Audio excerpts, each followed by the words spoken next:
শামীমের উড়ন্ত প্রত্যাবর্তনে বাংলাদেশের স্বস্তি। ধারাবাহিক ব্যর্থতার পর দীর্ঘ 1 বছরের জন্য জাতীয় দলের বাইরে ছিটকে গিয়েছিলেন tiger lower order batter Shamim Hossain Patwari.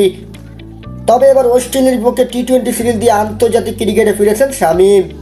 ফিরে উড়ন্ত প্রত্যাবর্তন ঘটিয়েছেন টাইগার এই ক্রিকেটার। আজ অস্ট্রেলিয়ার বিপক্ষে মাত্র 88 রানে 7 উইকেট হারিয়ে ধুঁকতে থাকা বাংলাদেশ 17 রানের মাঝে অল আউট হয় কিনা তা নিয়ে জেগেছিল শঙ্কা। তবে তারপরে দলকে সম্মানজনক অবস্থানে নিয়ে যাওয়ার দায়িত্ব পালন করেন শামীম হোসেন পাটোয়ারি। তার 17 বলে 35 রানে জোরে ইনিংসে ভর করে 129 রানে সংগ্রহ পায় বাংলাদেশ। এরপর টাইগার বলারদের দারুণ বোলিংয়ে জয়ের স্বাদ পায় লিটন দাসের দল। এতে করে 1 ম্যাচ হাতে রেখে অস্ট্রেলিয়ার বিপক্ষে টি-20 সিরিজ জিতল বাংলাদেশ।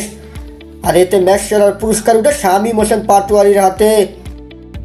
এর আগে প্রথম ম্যাচে জাতীয় দলে ফিরে দারুণ ব্যাটিংয়ে দলকে জেতাতে রেখেছিলেন ভূমিকা। সেই ম্যাচে 7 নম্বরে ব্যাটিং করতে এসে শামীম খেলেছিলেন 13 বলে 27 রানে ঝকঝকে এক ইনিংস। 2 ইনিংস মিলিয়ে তিনি হাঁকিয়েছেন 5 ছক্কা ও 3 চার। চলতি এই সিরিজে লোয়ার অর্ডারের ব্যাটিংয়ে দলকে দারুণ ভরসা যোগাচ্ছেন এই ক্রিকেটার। এর আগে বেশ কিছুদিন এই পজিশনে ধুঁকতে থাকা বাংলাদেশকে শামীম যেন দিলেন স্বস্তি।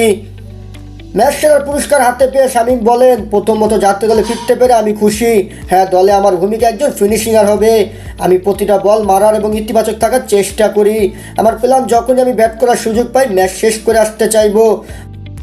আমি গেল কিছু মাস অনেক কষ্ট করেছি, আমি অনেক খুশি।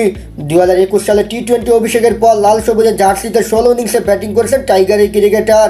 এর মাঝে তিনি করেছেন 150। আর এই সংক্ষিপ্ত ফর্মে তার সংগ্রহ 126 স্ট্রাইক রেটে 316 রান। শেষ 2 ম্যাচে যেভাবে খেলেছেন শামীম, সেই ছন্দ যেন দীর্ঘদিন বয়ে নিয়ে যেতে পারেন, সেটাই চাওয়া টাইগার ক্রিকেট সমর্থকদের। হায়দার খান, খেলার খবর।